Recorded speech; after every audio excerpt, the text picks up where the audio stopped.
back, y'all. Welcome to the spot, the Stacked After Hours spot. I am your host, Natalie Cosby, and welcome to the show for Grown Folk Talk.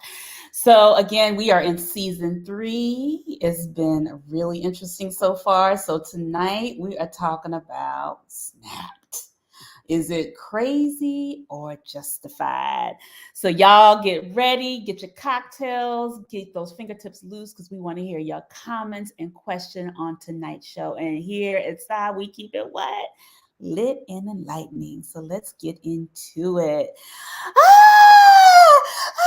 We have her, Miss Question of the Day, Dr. Maria D. Longoria. Hey, girl, our other producer.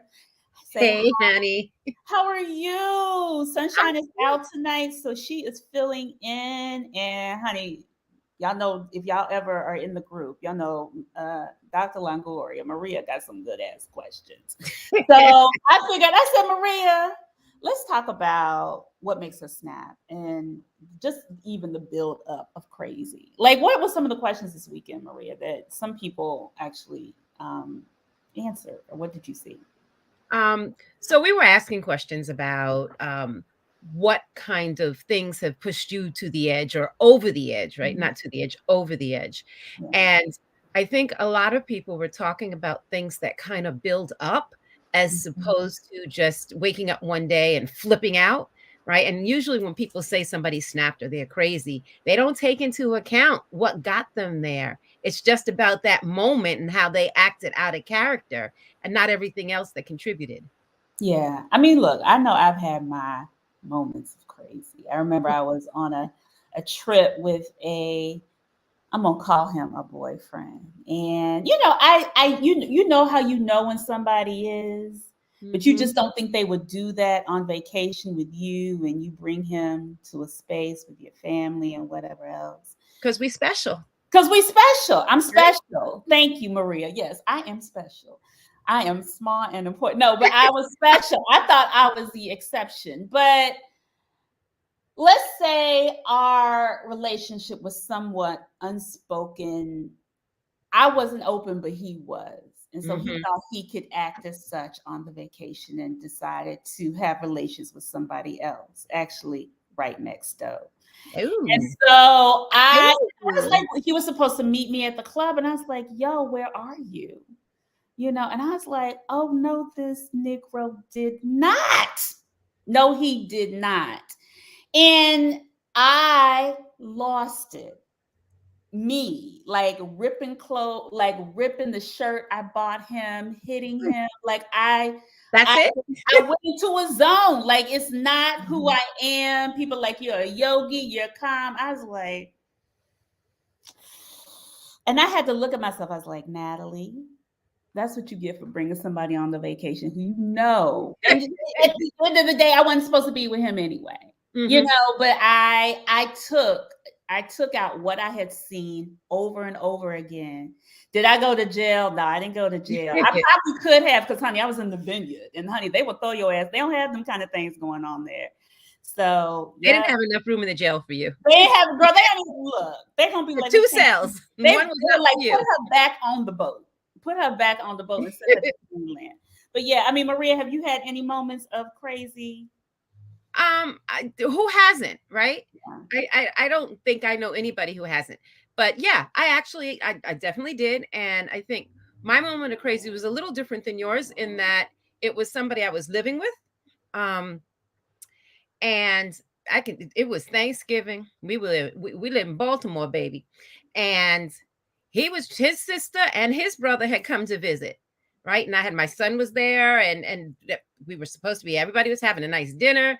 He decided to pick a fight. He wanted to go out. He went in the room, closed the door. I heard whispering. I'm like, yo, this motherfucker trying to creep out of here. He hung Mm-hmm. up the phone. My ass at that point had had enough, but not understanding where I was, right, with those emotions of having enough. Picked up the phone, hit redial. Hello, right? The girl answered the phone. And this dude was living. I'm gonna say this motherfucker because one of the questions was crazy motherfucker or crazy bitch. This motherfucker was living with me. Um, she Wow. she was very nice. She's like, you're who? And I'm on the phone with her And then, okay, I hang up the phone. He's still out front. He's trying to leave in my car, mind you, my car, not even his car, my car. Mhm. And he's a big dude. And so my ass went and poked the bear. Now, that's not excusing him. I'm not, giving him any passes. But at the same time, I knew what the potential was. But my mouth almighty just took off. The neck was rolling, the mouth was Right. flying, the this was going until I ended up against the wall, like with Mhm. one kind of against the wall. And there's no excuse for that, right? There's never an excuse for that. But I also know that me snapping was going to Mhm. push him. Now, was I conscious in that? No, because at that point I was like, how dare you? My son is here, your sister's here, your brother's here, you know. Right.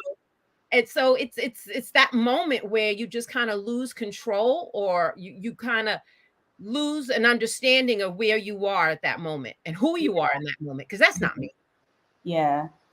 You know what I said, you know what, that's a part of me that I don't necessarily try to, you try to contain your crazy. Not Yeah. even your crazy, but the things that you know that can just you lose control.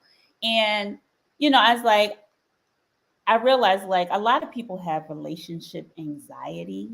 Hmm. We all have those moments where we're just like, why am I here? But you're not ready to leave. Your shit is really not aligned sometimes. Yes, Tanya, we all have been there in some form of Yep. fashion. So it may not be violence, it may not be anything. It may even, I think a lot of shit is like microaggression. Like Right. they just fucking they constantly poke the bear and like you just do some crazy ass shit. Yeah, Hmm. it's the moment and the adrenaline. Yeah, it gets the adrenaline flowing. And then some people are addicted to that shit. That's all they know. They like Yeah. I like the crazy, like that Yeah. crazy. Like it makes people feel worthy. But I feel like there's so many elements to it that it's just really interesting. Like we could go on and on and Yeah. on. One of the things, Natalie, we both talked about examples of infidelity, but it doesn't have to be infidelity, right? Because I can go back to other things and other times, not where I got that extreme, but where there are other little things that people do that just pick Yeah, away, right? The microaggressions you were talking about. yeah. I That think is, that's probably more prevalent now yeah, than ever, yeah, right? I think right. People just don't, the thing is like, can you take responsibility or are you constantly blaming the person you chose to be with? Right. hmm, Because I think, everybody's like, women are crazy, men are crazy too. Like they do crazy ass shit. Like, everybody's like, and it's so funny. It's like, oh, she's crazy. I was like, but he's also a bitch ass. How yeah, about that? yeah, Like there's so many things and elements and layers why people go into the space because they haven't healed from something of previous or they hmm. think all their actions are justified or whatever else. It's just, girl, Or their backup is just against the wall and they're like caught and get they caught. lash right back out. Because even though I snapped and I went off, right? Mhm. Um, he snapped back. Now his snap was way different than my snap. But I snapped and he snapped, and that's really bad combination to have two snap people in the contains of a one-bedroom apartment. Girl, yeah, Actually, it was two bedrooms, but still. yeah, yeah, yeah. Well, let's bring the guest in. All righty.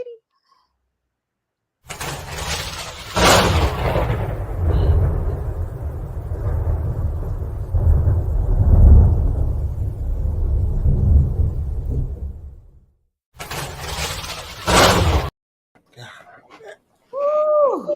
I'm so Hello. happy to have this panel tonight. I know y'all gonna bring it. So I'm gonna start with my other lady on the panel. She is from the shy, retired and living her life and her soul crazed dancing, honey, and she can dance. She is a house head. I love it. I love it. I love it. Welcome to the new to the show. Let's welcome Miss Valencia Murray. Hello. Hello, beautiful. Also, and then he is a former celebrity cancer ambassador for the Kentucky Derby. Let's welcome back Dr. Reginald Cardwell. Hello, Reg. Hey, party people, how y'all Hello, doing? hello. And then Lord, bring him back to the stage with his spliff, his his What? words of wisdom. Uncle What? Jeff is back in the Hey, show. hey, how's everybody? How y'all? Lord, Everybody so good? yes, they are. Love it. Everybody is good. So let's kind of talk about what we were talking about, y'all. When were those? When was those moments where you just felt like you may not have acted, but some of the moments you had in your life where you felt like you were just pushed to the brink? Uh, Go ahead, Jeff. okay. Go ahead. For me, it was when I was young. I was in the sixth grade, or excuse me, in the seventh grade, Mhm. and I went to Earl Elementary School. That's on 61st and Hermitage. Mhm. Look up the crime rate in the zip code 60636. Okay. I grew up in what could arguably be considered the roughest section of the south side of Chicago, the Inglewood section. Okay. These dudes was letting me have it on a regular. And one day I just got tired of it. I knew it was going to happen. And I just stood up and just wailed on this dude with a chair. And I kind of blacked out. It was like I didn't have nothing to lose because this is the dude that was going to jump on me after school. I Mm. jumped on, bit him because I couldn't really fight at the time. I wasn't a natural fighter. I just wanted peace. And I Right. never liked that feeling, even as I got older. I never Mhm. liked it. How has it shown up in your relationships, though, Jeff? Oh, from a relationship standpoint, Yeah, from a relationship standpoint. well, for one thing, I grew up in D parts. Wow, don't get ahead of me. I grew up in abject violence. I grew up seeing men beat women after they were unconscious, after they had just got through hitting them like men. Right. Damn. And I swore that I would never, ever, ever put my hands on a woman in anger. Mhm. And because I had been around so much of so much name calling, so much argumentative nature, and me having a sharp tongue of my own, Yeah. I never really was pushed by a woman. The closest I got, and I get out the way, is my ex-wife was masterful and sniping and kneeling, just filthy. And she was one day she was on it. And I said, okay, you told me to sell our guns. So I did. We don't have guns in here. Here's my plan. If somebody breaks in here, I'm gonna take that iron and wrap it up by the cord and beat them in the head till I don't recognize the iron or the cord. Drag them over to that glass window, throw them out, drag them over to the pool and hold them under till ain't no bubbles. So, okay. When you keep talking to me like that, do you know what you make me feel like doing?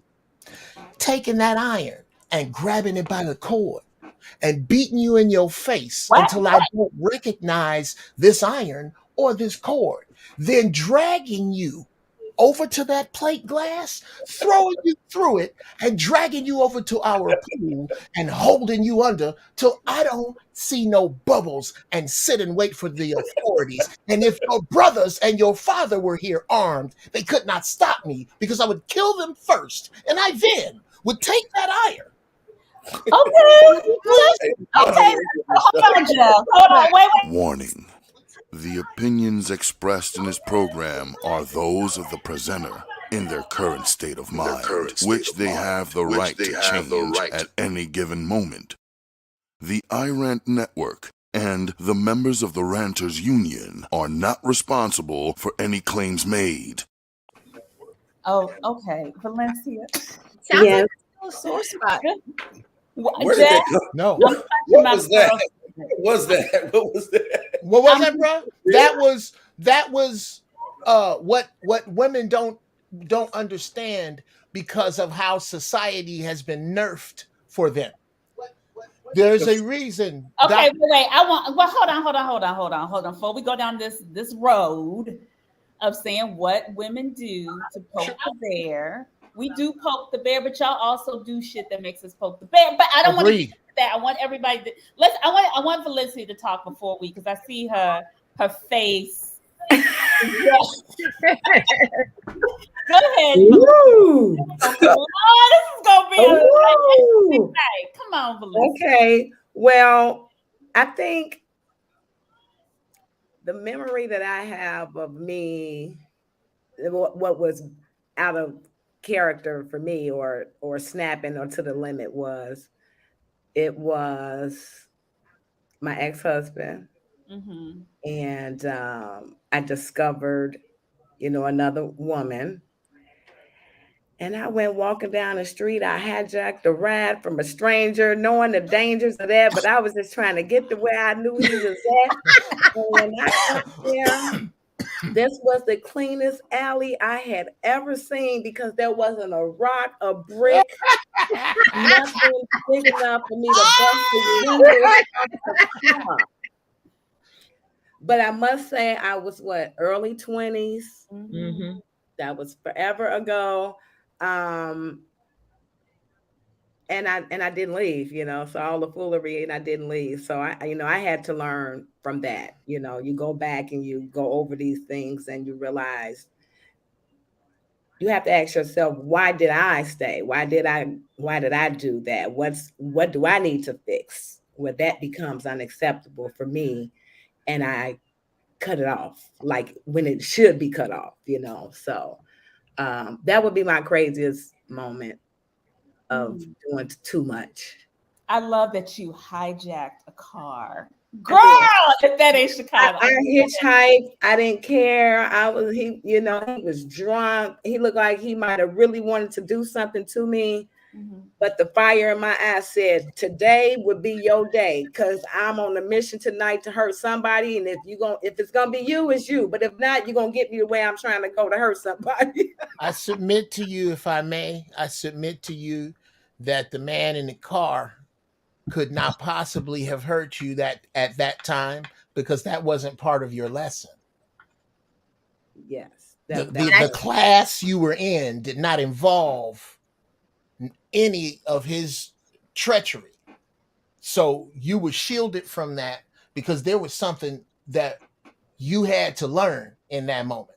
Right. So yeah, I'm gonna jump out. That's it. No. We're gonna talk a little bit more about that, Uncle Jeff, as we kind of navigate this conversation. Reggie. So my story really parallels what Jeff said. At an early age, I saw violence, but I saw domestic violence because my mom was a young teenage mother, and I was with her most of the time. My sister spent most of her time with my grandmother.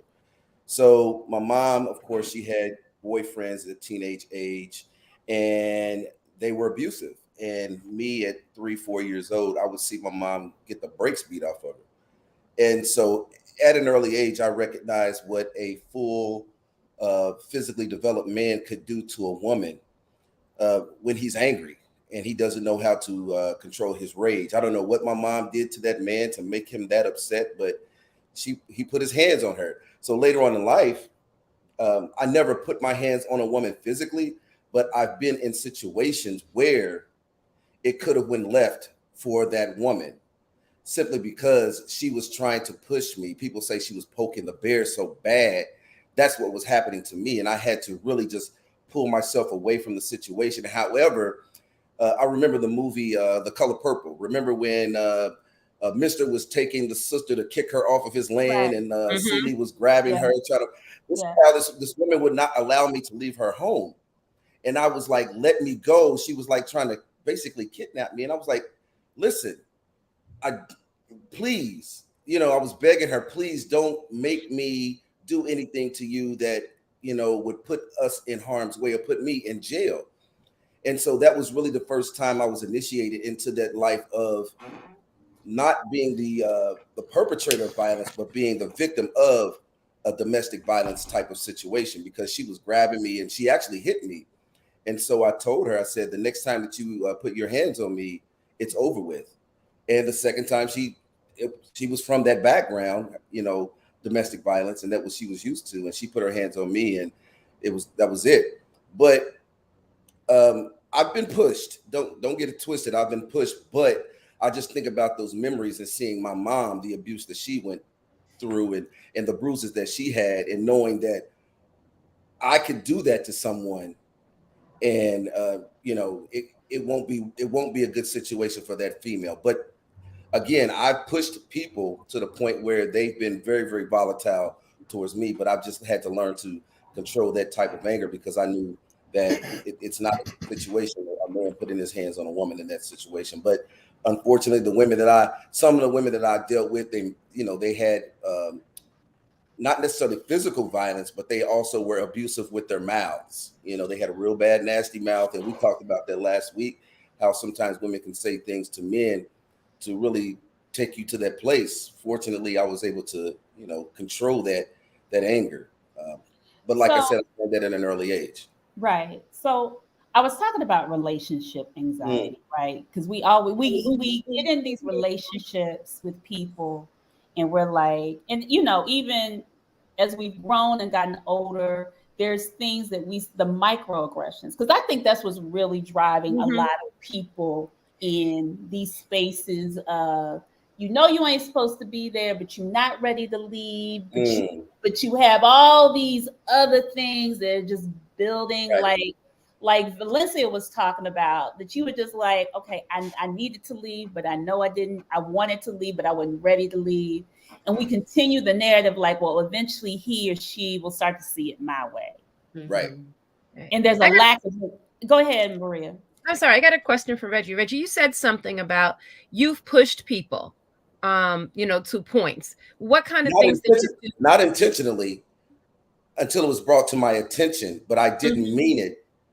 But it wasn't intentional. Well, what kind of things do you remember? Maybe not being as aware of their feelings, not being aware of things that made them upset. I've been told that I'm way too laid back.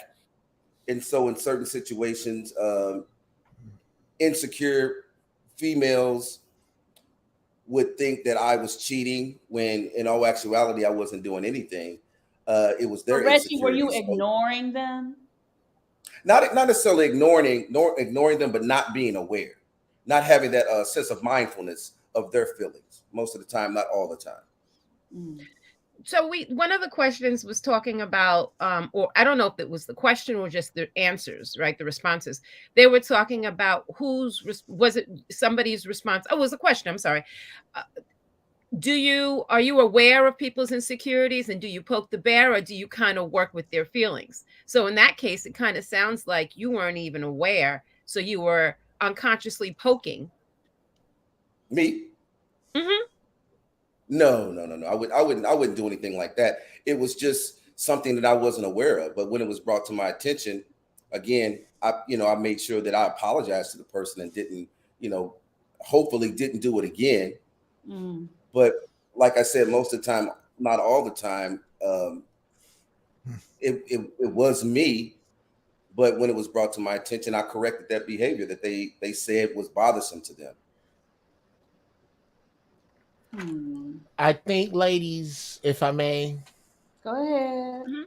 I think if this is what you need, this is what seems to be missing, the piece. Yes, we are aware that there are things we do that upset you, such as treating your feelings as if they're insignificant,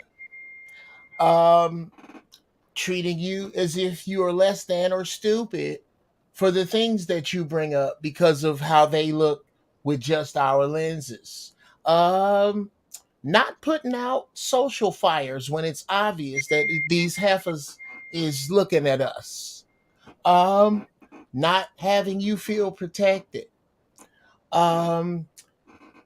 not being broke with no plan with your rusty, dusty, lazy ass. We are aware that we do those things.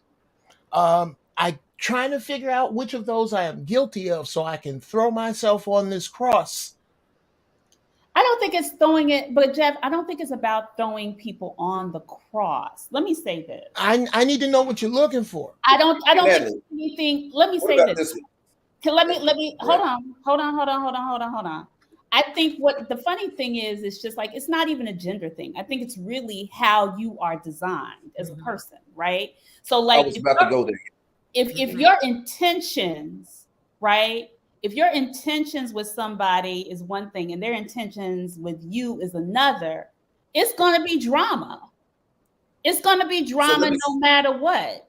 So if you may want her for, if you just want her because maybe you really love her, maybe she wants you for the come up, or maybe you really it could be a multitude of things, and you find a moment where you're like, okay, so we're constantly in contention. She doesn't understand the way I communicate. I don't understand the way she communicates.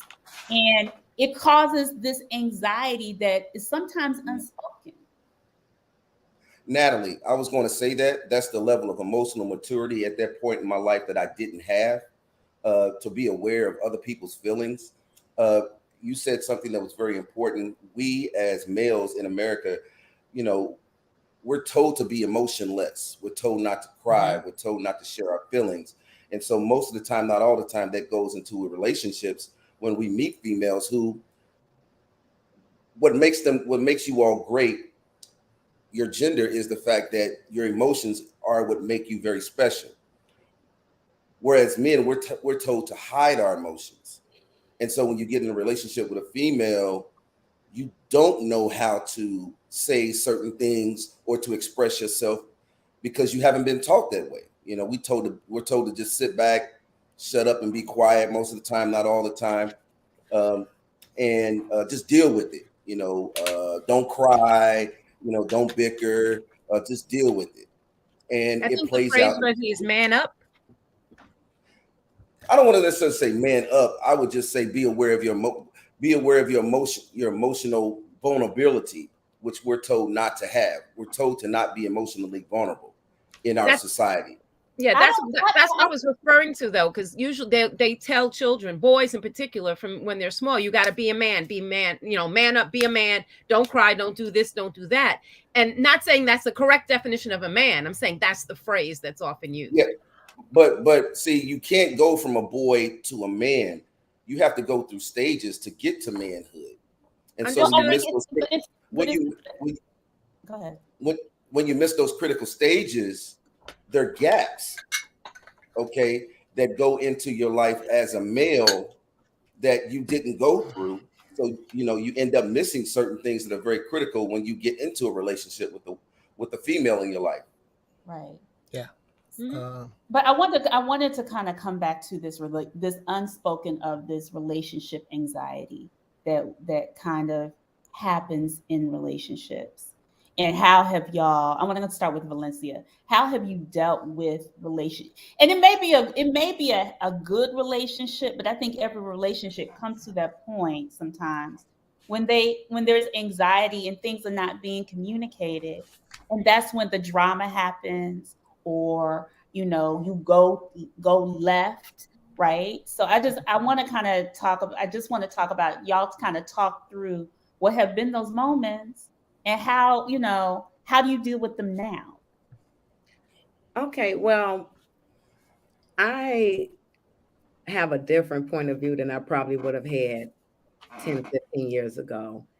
And I'm in that space of self-accountability.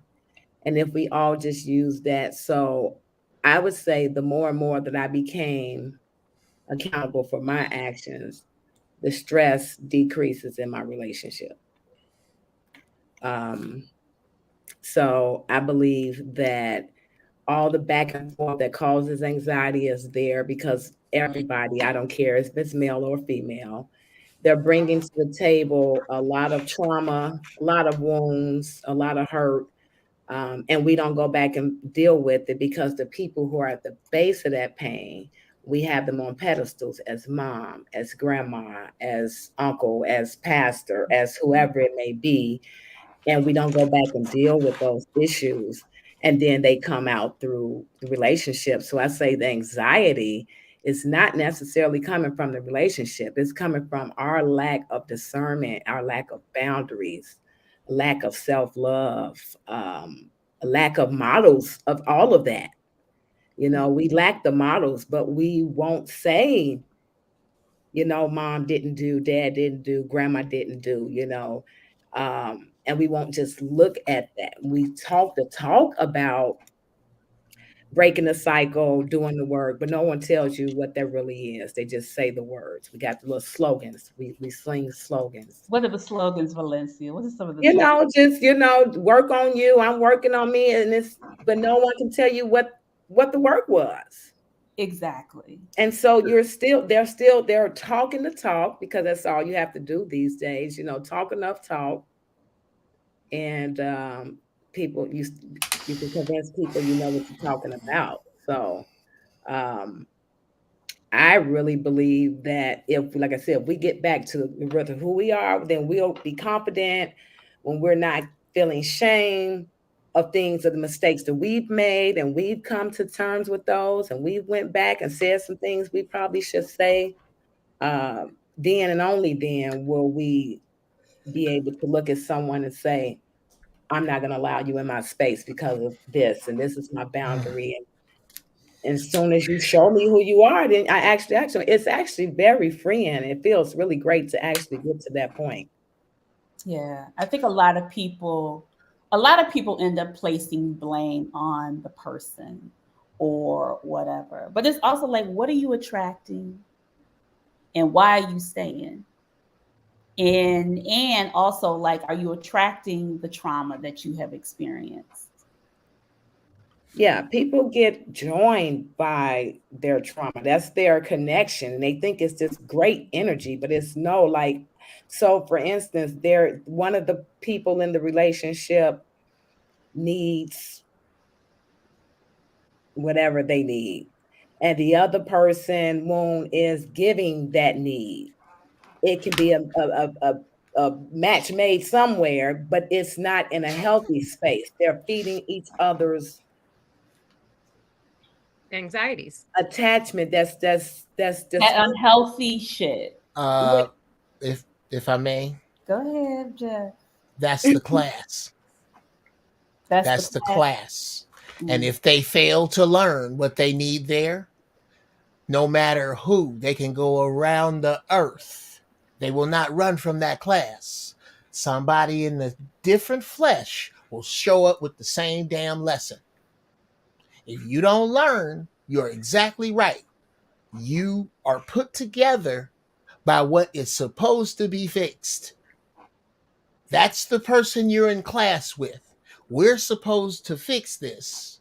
And if you with somebody black, you're supposed to realize that this is something that has been done to us that makes us communicate with one another like this.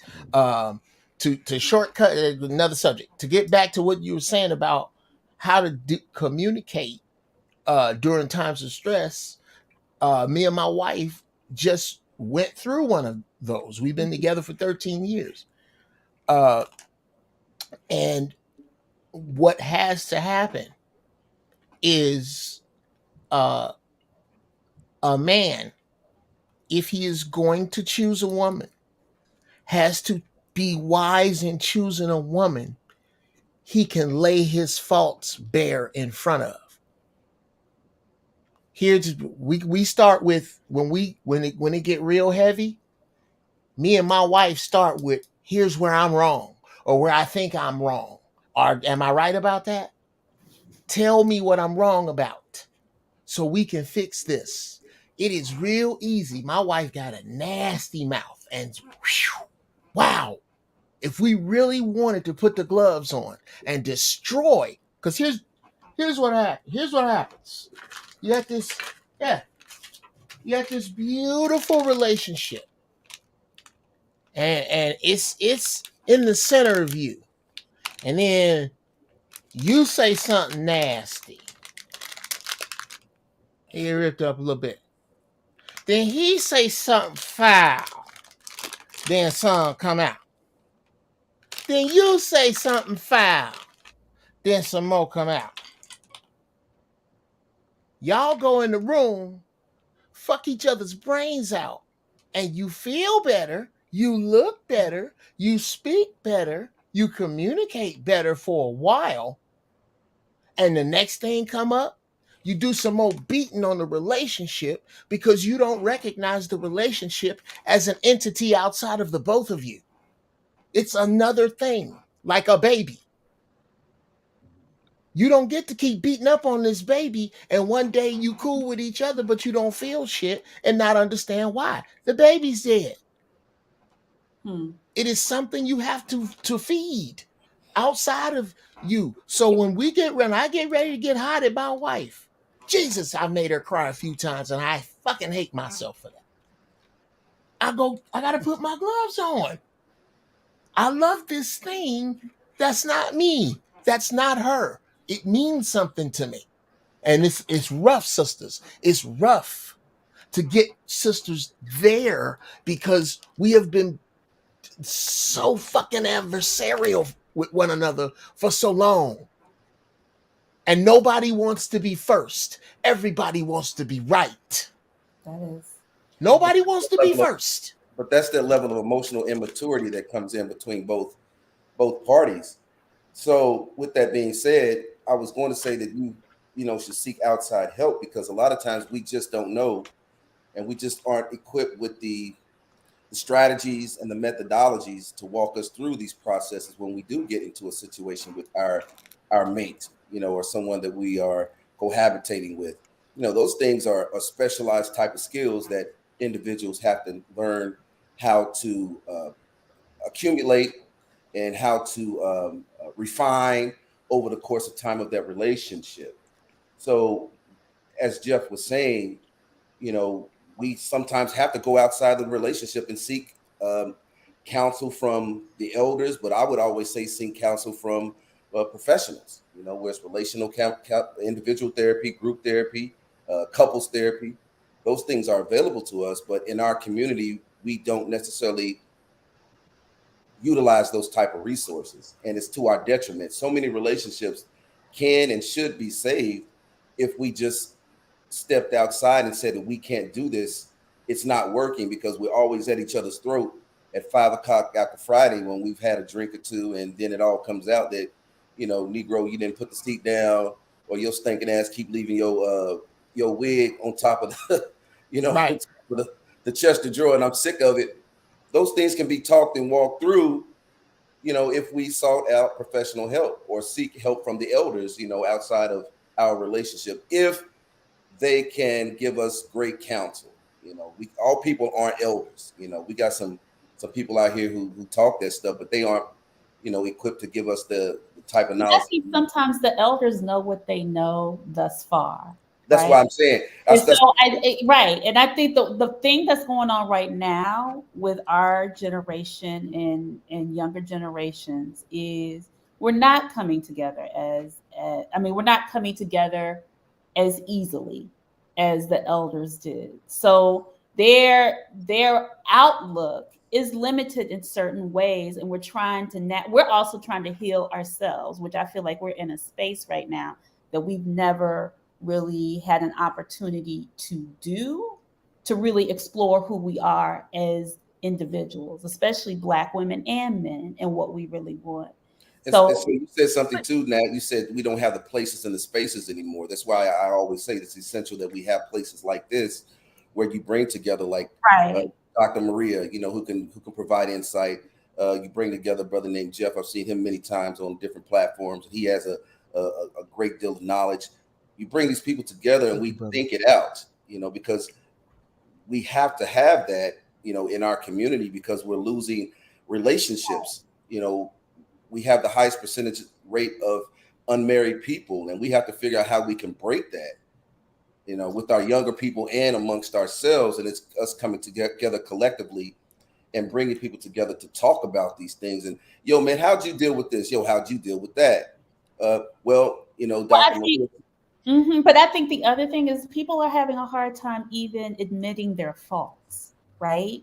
I mean, as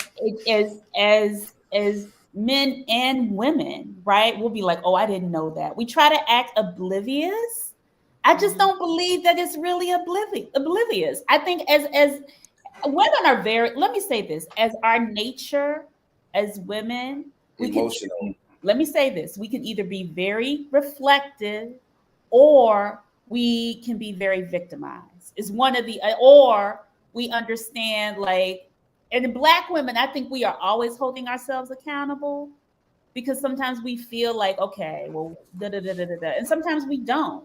But But but there is, like, when everybody's talking about Nia Long and MA, right? And Did there's you did you like did you just say I feel that's an like emotion. It's emotional. Black women are always holding themselves accountable? I said we can. And then I, she I also said, and we don't. and sometimes we don't. It's both way. Look, both can exist, Jeff. Right? Like Black men don't No, no, no, always no, no. That's no, impossible. huh? That's What I see, impossible. I It said, That's a can. mathematical impossibility No. for What? both to exist. No No, one can I'm do that. saying, like, look, you may be able to hold yourself accountable for certain things that you do, right? Because you look at yourself in the face, but you still may need to be working on another part of you that you're not even really paying attention to, right? And you may, that still may become some kind of victim narrative, or you project it onto someone else, or there's a microaggression that you have going on with that. We're human beings. So Okay. can Can we put this to an experiment? Hold on, but all right. no. I want Dr. Maria to talk, and then we'll go Sure. ahead. Go ahead, So Maria. so I'm gonna just go back a couple of points. You were talking about, having the elders and getting advice and things along those lines. And I think one of the things, though, that that has happened, we our elders are come from a generation of people who stayed together, right? No matter what was going on. And I think that whether, and in some cases they shouldn't have, right? But they stayed. And so if and the example I'm going to give, because she's not on the show, when my mother left my father, she went to my grandmother. And my grandmother said, "Oh, no, no, no, you just stay together, you just get along." So when my mother left my father, my grandmother was mad. "You didn't tell me." She's like, "I tried to tell you. You wanted to tell me to stay, but I wasn't staying." And so she wasn't able to get that input and that help because my grandmother didn't know, because in her generation, you stayed together. So when you have those kind of situations, right, then the question comes to me, when do you know when it's time to leave? How are we staying in our relationships longer than we should because of things like that, or because we don't know how to move, or because we're not ready to move, or all of the above? is that a All of the question? above. Oh yeah. Well, I would say when it becomes verbal to physical, when those two things are happening too frequently, then somebody needs to step up and say, number one, we need to seek outside counsel in our relationship, or both of you all need to come to some type of agreement that this just isn't working. I say this, I remember TD Jakes had to, there was a lot of preachers who would preach that same type of message that you don't leave. But when women were coming forth and talking about the abuse and the things that they were going through emotionally, then a lot of preachers, began to come out and say, they had to apologize to a lot of the women that they had counseled the wrong way. So Maria, you're right. You're heading in the correct direction when you say that some of the elders that we know stayed together for 50, 60 years, maybe some of them should have left, but at that time, that was the doctrine. That was the way that they were raised, because the central focus of all Black communities was the church, and the church said that you don't stop. They literally interpreted the Bible Well, from a so can I say something? I think the other thing is because of the from a reason why literal interpretation. right. I mean, the reason why, I'm not going to say, I mean, people say, do we listen to our fears and insecurities versus our intuition? Because I think it doesn't come to that. Like, what is it that we, as when you are in this relationship, and I think Valencia talked about it a little bit earlier, where she was just like, that drive, that hijack in the car situation. I'm sure that was your insecurities and your fears. That was her emotion. It was the emotion, but it was it was the emotion, but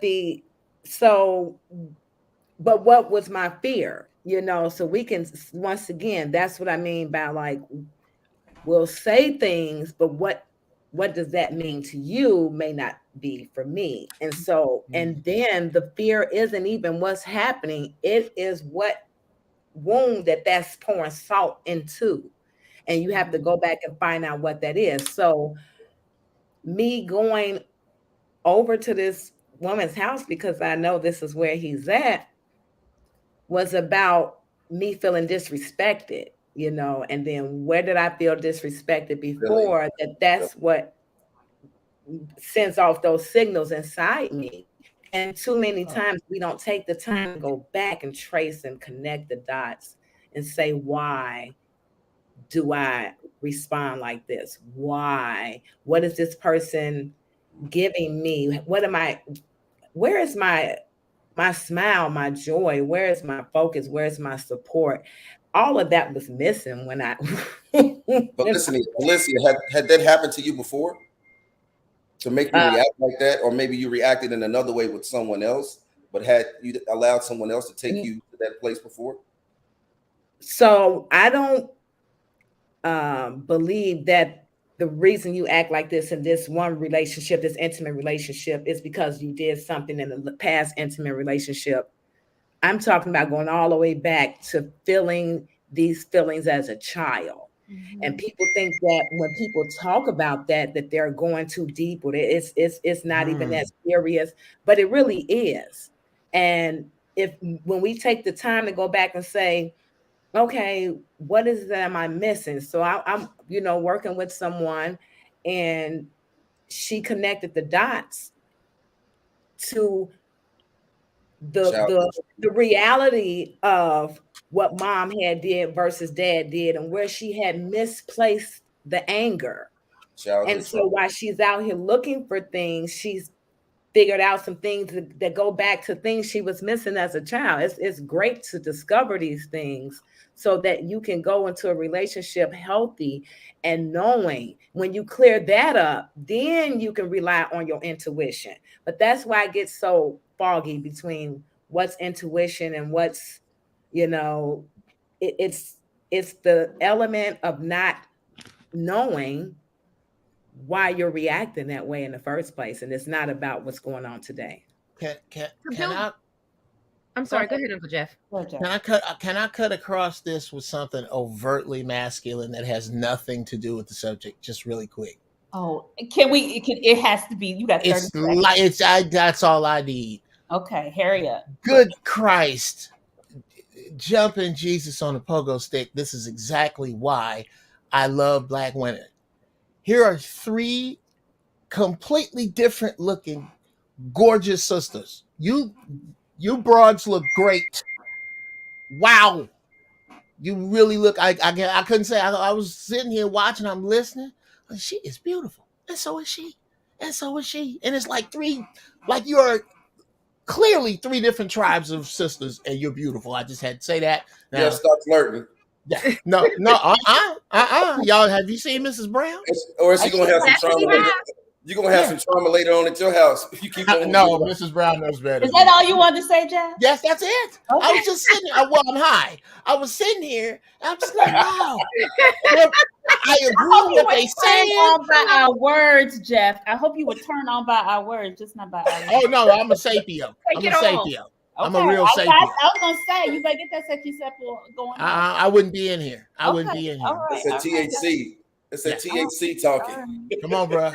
So can I just add something to what Valencia was saying? I think when we talk about crazy, right, and we haven't figured out what our issues are, then we find ourselves in the similar situations, right? We may not react the exact same way, but you find yourself with the same version, a different version of the same person, or the same version in a different body.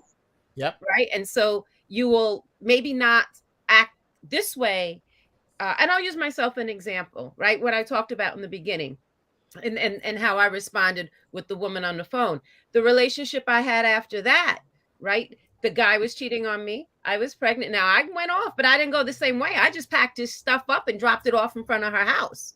But that for me was still out of character. And then I, changed the locks or whatever. But that's because I hadn't figured out what I was doing to myself and not doing for myself to end up in one of the same situations. Okay. I think what it is like when we have crazy bouts, we're like, oh, I'm never going to do that again.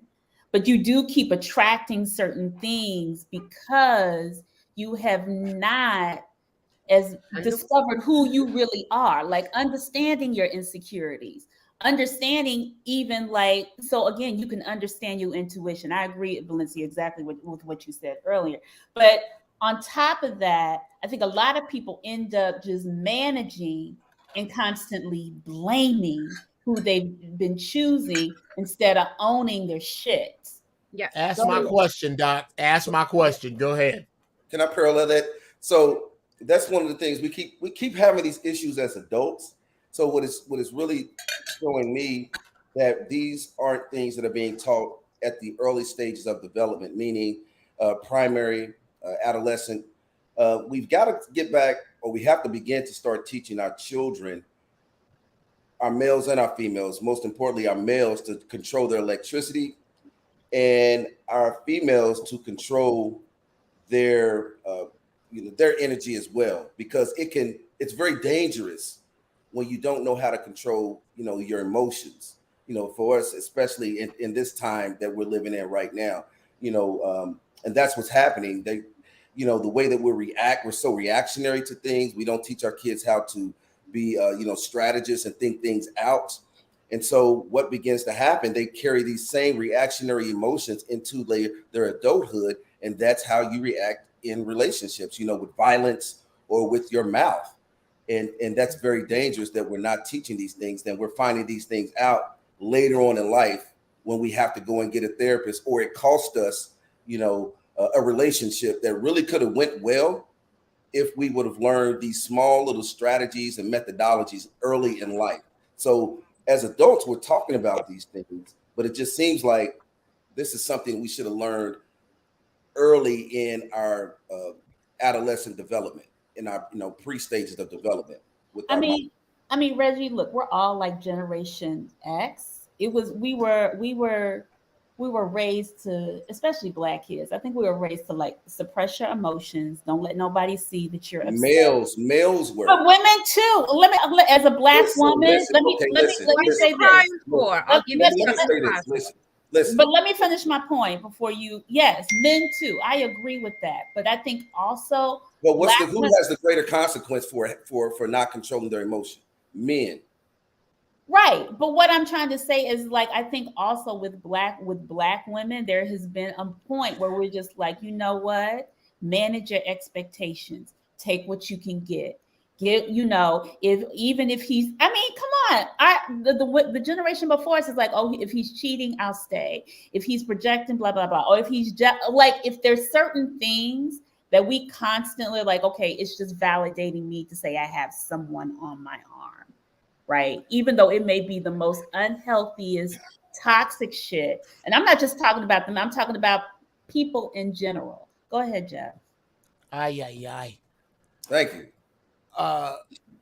Ladies, at some point, and this is exactly what I'm talking about, I have a name for it. It's an acronym, ROAD, Rampant Ovarian Accountability Disorder. Wow. Rampant ovarian accountability disorder. Okay, go ahead, Jeff. I can point it right out in a prime example here, but I'm not gonna. I'm gonna keep point it out. Go ahead. Are you sure? Oh my goodness. No, don't do that. I'm not gonna do it. No, Doc, I'm not doing it. I won't do it. No. Jeff, I want you to point it out. Brother, don't do Reggie, be quiet. Jeff, Reggie's right. Reggie's right. No, I want you to point it out because this is also a learning. But go ahead. Okay. I'm not going to do that, Doc. But I will do. I will do this. I will do this. I will tell you this. That the piece that is constantly missing is, how did I change me or not? Right. What part of me made this? I'll give you an example. The stupidest song Beyonce ever had, Irreplaceable.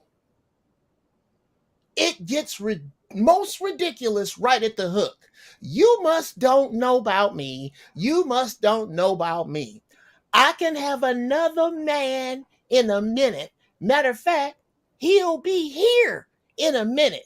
That's just like you. So what she's saying is, I can replace you with another dude who will ride around with other broads in my car and stay here for free, because that's exactly what you were doing when I replace you, because I have not learned anything from you. So I am going to be stuck at this class unless and until I stop making myself a place to fix broken shit outside of me. Because you keep doing the I same thing agree, over and over Jeff. again. It's crazy. That's not. We don't disagree on that.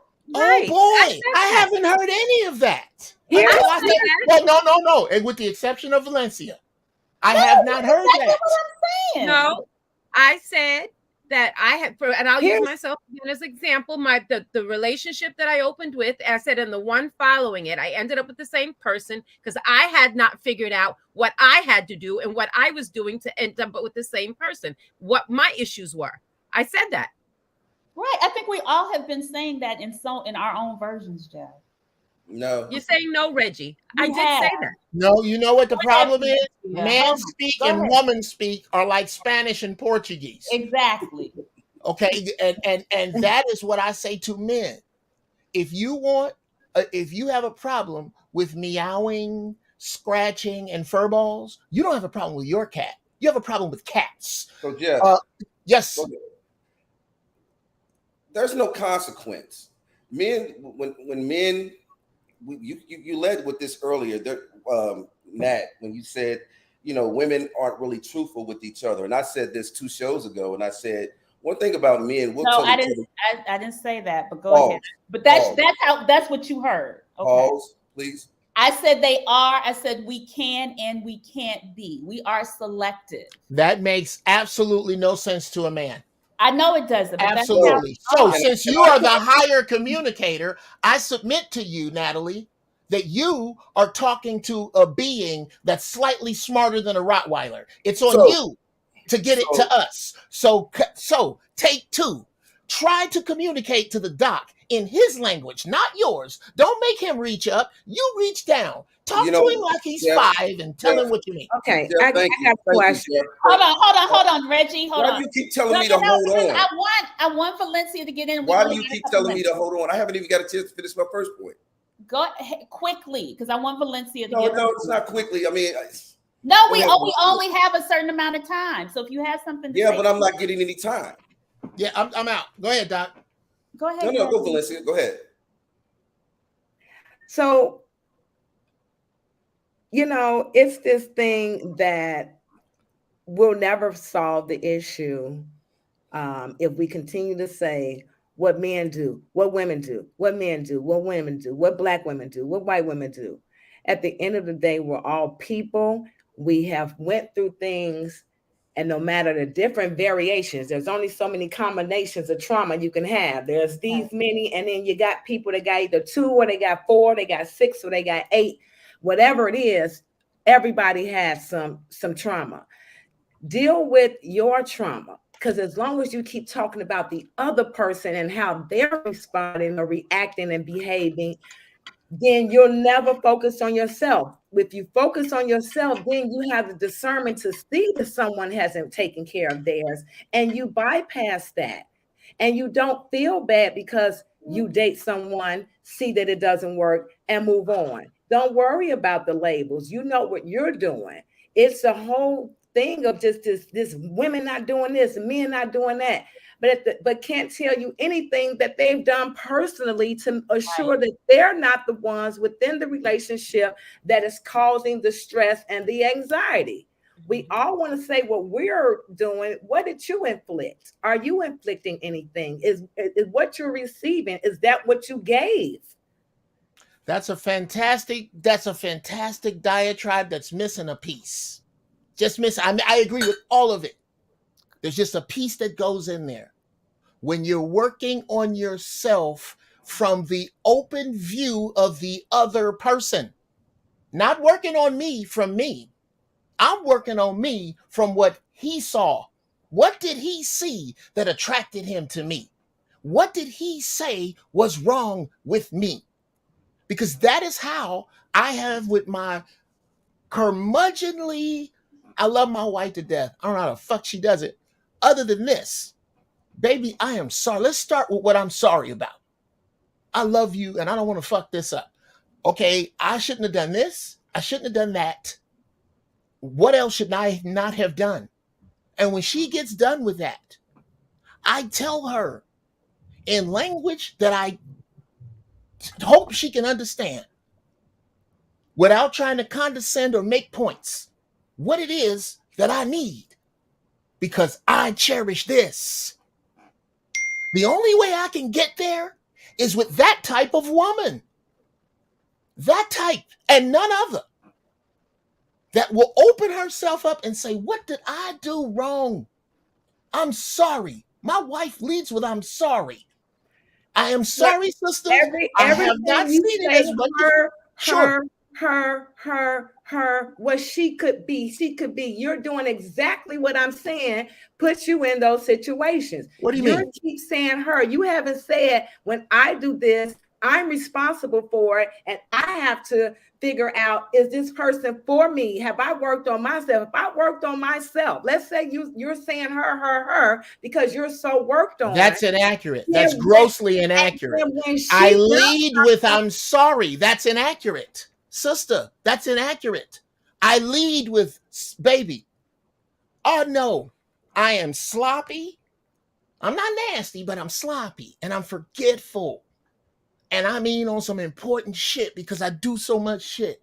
And I'm sorry about that. Because I should have done X, Y, and Z. And you right. What else am I missing? And then she goes, you also didn't do B2, C1, or AD that you promised me 3 months ago. And I put that in a big bag. And I go, this is the shit I'm taking care of this weekend. I don't give a fuck about what else I'm doing. That shit you wanted in the shed, I'm going to get that out. I'm going to take this shit to storage. I'm going to do it. I'm sorry. I lead with that. So that makes what you said about me inaccurate, sister. Tell me if I am wrong. No, so even, but still, let me help you, my brother. Please. When you lead with, I did this and I did that. Now what else? And now you're mad because she told you what else. Mad? No. You added mad. I was never mad. Bothered. Not at all. None of that. None of that. None of that. Questioning what else what else you have to do. And what I'm explaining to you is I'm trying to answer your question of what you should have to do. If you want to bypass that situation, eliminate it, not never have it come up again, figure out how not to get to that point. If your wife asked you to do something, let me tell you what that communicates. And this is not a female thing versus a male thing. This is a person thing. When you continue to put something on the back burner that's important to this person, you're showing them where they are, how you value them. And so you don't want to look at how the person may be feeling because you're on a defense, because you feel like they're acting like a victim. Neither one of those is a position of power. Neither one. I would hate to drag my wife into this, but that is so fantastically inaccurate. But okay, so that is fantastically inaccurate. Oh my God, sis. All right, we're at time. We need a part 2. Reggie, I want you to make your point because I don't want you to think that I'm ignoring you. But I'm gonna give everybody about 30 more seconds. Since we're out of time, then just don't even worry about it. No.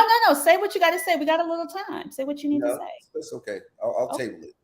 All right. Any final thoughts? We're gonna take this into the after party because this shit was on fire. Does anybody have anything else to contribute? Jeff, bring your wife into the after party. I'll see if I can, but yeah, we got to respect the doc's time next time. I apologize if I took any of his time because Okay. yeah. It's all right. It was great. Yeah, thank you, You didn't do it, everyone. brother. Thank you, Valencia. You were excellent. Thank you, Maria, for being my co-host. Thank you, Dr. Reggie. And thank you, Uncle Jeff. We'll see y'all next week. We may have to bring this crew back to do a part 2 because y'all